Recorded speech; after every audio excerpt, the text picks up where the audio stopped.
Bem, pessoal, vamos de BTC no fim de tarde dessa quinta-feira, 14 de março. Agora na Espanha, 21 horas e 30 minutos, no Brasil, 17h30. Gente, a BTC deu uma agulhada forte nessa tarde, chegou a bater na mínima 68.555. Agora já voltou para 70.334. Deve acumular aqui na altura da VWAP no intraday. O que fez a BTC tombar igual uma jaca? O pump do DXY, que, como os senhores sabem, e acompanhando aqui o meu canal, os senhores estão devidamente cientes de que há uma clara inversão movimentacional entre o DXY, que mede a força do dólar norte-americano, e a BTC. O DXY tombou feio, a BTC subiu forte. Agora, hoje, o DXY resolveu dar um pump, chegou a fazer na máxima do dia 103.009. Tá quase batendo na VWAP, na MM200 aqui, que é o centro gravitacional dessa acumulação do DXY no diário. Mas talvez isso aqui tenha sido um teste desse patamar de suporte. É muito improvável que o DXY rompa a MM200 de baixo para cima. O mais factível é que ele siga acumulando aqui, talvez encontre a aresta superior dessa cunha lá na frente, na confluência com a própria MM200. Depois desse pump de hoje, para um índice que mede a força do dólar contra as divisas mais poderosas do planeta, é o dólar contra libras, esterlinas, ienes japoneses, francos suíços, um pump chegou a subir 1%. De 1% para o DXY é muita coisa, é uma inércia brutal em termos de, já que em termos de divisas sendo negociadas, já que teoricamente essas divisas são estáveis, não deveriam variar umas contra as outras. Se há uma variação de 1% do dólar contra as divisas mais poderosas do planeta, a quantidade de dinheiro no mercado de divisas, o Forex, para poder promover essa movimentação é brutal. Então isso aqui goza de uma inércia movimentacional tão grande que é normal uma movimentação. O normal é ela se movimentar até 0,10, 0,08% ao dia. É anormal uma movimentação de 1%, chegou a subir 1%. Então, por conta desse terremoto que foi o DXY para cima hoje, a BTC acabou tombando.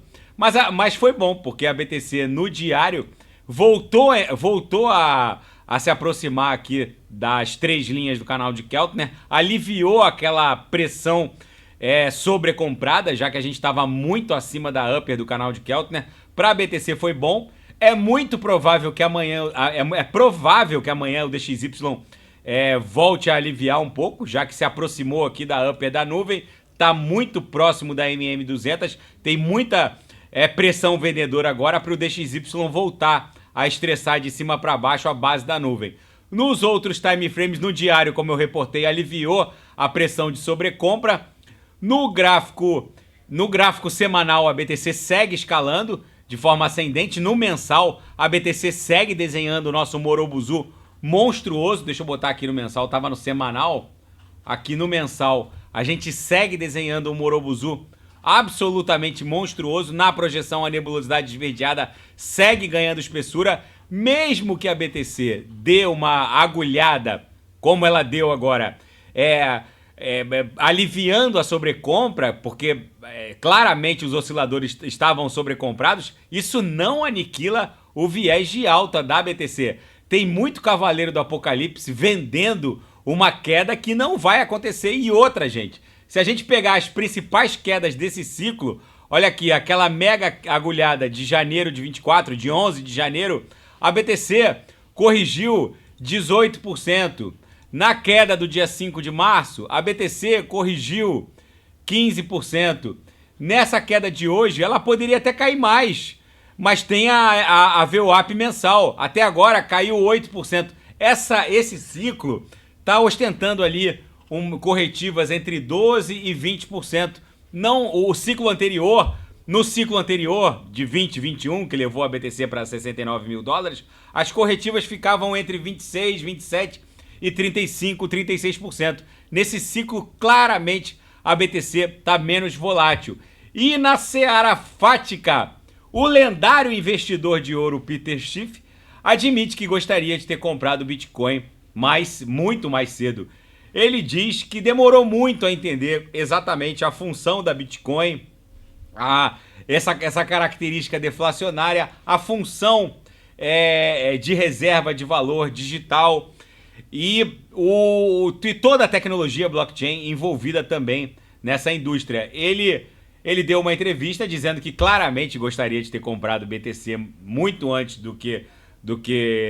muito antes desse ciclo, né? Pelo menos até o ciclo, segundo ele, de 2016, 2017, que levou a BTC para 20 mil dólares, seria uma entrada segura, por assim dizer. Segundo ele, a BTC pode passar de 100 mil dólares, mas vai experimentar uma grande volatilidade. Vamos ver.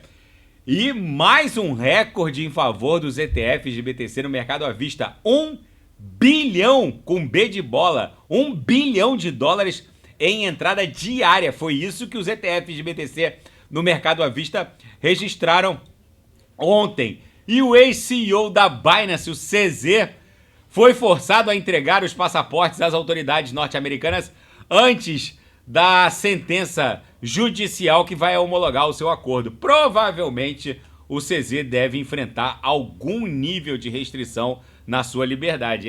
A Binance, o grupo Binance, fez um grande acordo com a promotoria norte-americana, pagaram mais de 4 bilhões de dólares nesse acordo e o CZ, no bojo desse acordo, foi obrigado e orientado por seus advogados, né? Obrigado não.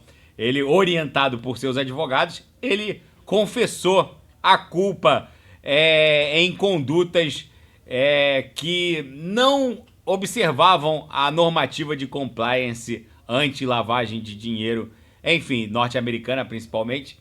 E por conta disso tudo, no bojo desse acordo, ele confessou alguns ilícitos financeiros e por conta disso pode sofrer algum nível de restrição na sua liberdade. O CZ está pagando um preço alto por ter criado a primeira grande ponte entre as divisas fiat soberanas e o mundo cripto.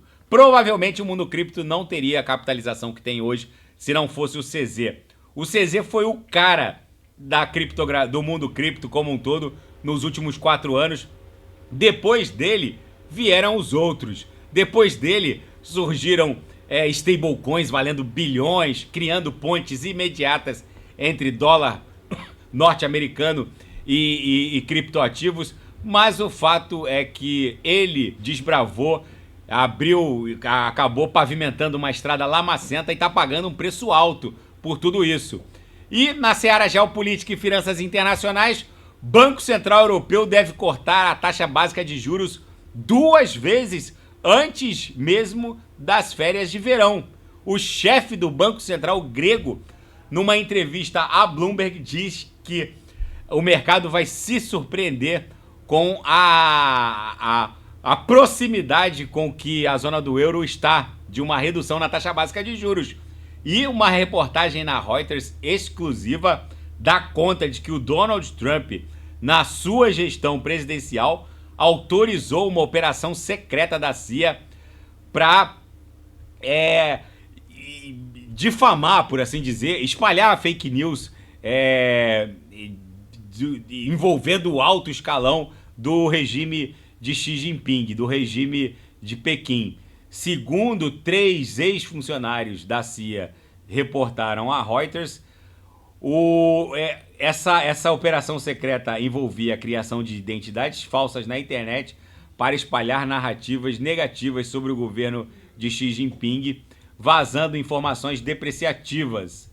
A equipe, segundo, né, esses 3 ex-funcionários da CIA, que não estão identificados na reportagem, a equipe da CIA teria promovido alegações de que membros do Partido Comunista escondia dinheiro ilícito no exterior. Enfim, uma série de maus feitos eram atribuídos ao primeiro e segundo escalão do regime de Xi Jinping. Vamos ver como isso vai afetar a relação sino-americana, já que o Donald Trump provavelmente será o próximo presidente dos Estados Unidos. E o primeiro-ministro húngaro, Viktor Orbán, está criando um problema para os Estados Unidos e para a OTAN. É bizarra a postura pró-Rússia do Viktor Orbán. Ele atrasou por meses a entrada da Suécia na OTAN. A Hungria foi junto com a Turquia, mas a Hungria criou muito problema. Foi o último integrante da OTAN a ratificar a entrada da Suécia, que poderia ter a entrada negada se um dos integrantes da OTAN rejeitasse. Eles demoraram muito a homologar a entrada da Suécia. O Viktor Orbán está criando problema para o trânsito de tropas norte-americanas no território húngaro. Na última que ele aprontou, ele negou a concessão de matrículas da União Europeia para veículos usados pelos familiares de oficiais das forças do Pentágono em operação em território húngaro, por conta da OTAN, em nome da OTAN. Enfim, uma série de problemas acabou elevando a temperatura a ponto do embaixador norte-americano em Budapeste exigir uma posição oficial do governo sob pena de uma eventual retaliação por parte da Aliança Militar Ocidental e do próprio governo norte-americano, que vê na postura do Orbán uma clara objeção aos intentos e tentativas da OTAN de ajudar a Ucrânia. Enfim, gente, o mundo está virado numa hecatombe nuclear. A BTC aqui, apesar de toda essa agulhada de hoje, fizemos a mínima em 68.555, deu uma aliviada nos indicadores de sobrecompra, beijou aqui a upper do canal de Keltner. É normal uma onda impulsiva incursionar, dar uns beijinhos na upper do canal de Keltner. Foi isso que a gente fez. A BTC poderia ter corrigido mais. Se ela caísse para a Lauer aqui da nossa banda de VWAP mensal, do topo até a Lauer, ela teria corrigido exatamente 17%, que foi basicamente aquela última corretiva de janeiro. Já tinha iniciado o bull run. A corretiva de janeiro, de 11 de janeiro, a gente experimentou uma queda de 21%. Se a gente caísse até a Lauer, seria uma queda de 16%. Ou seja, a BTC até caiu pouco, já que encontrou uma laje aqui, que foi a aproximação da VWAP mensal. Tá bom, pessoal? Se nada fugir do script, eu volto amanhã para analisar a própria BTC. Fiquem com Deus e quem quiser sugerir, é só colocar nas mensagens abaixo. Grande abraço, fiquem com Deus, até amanhã.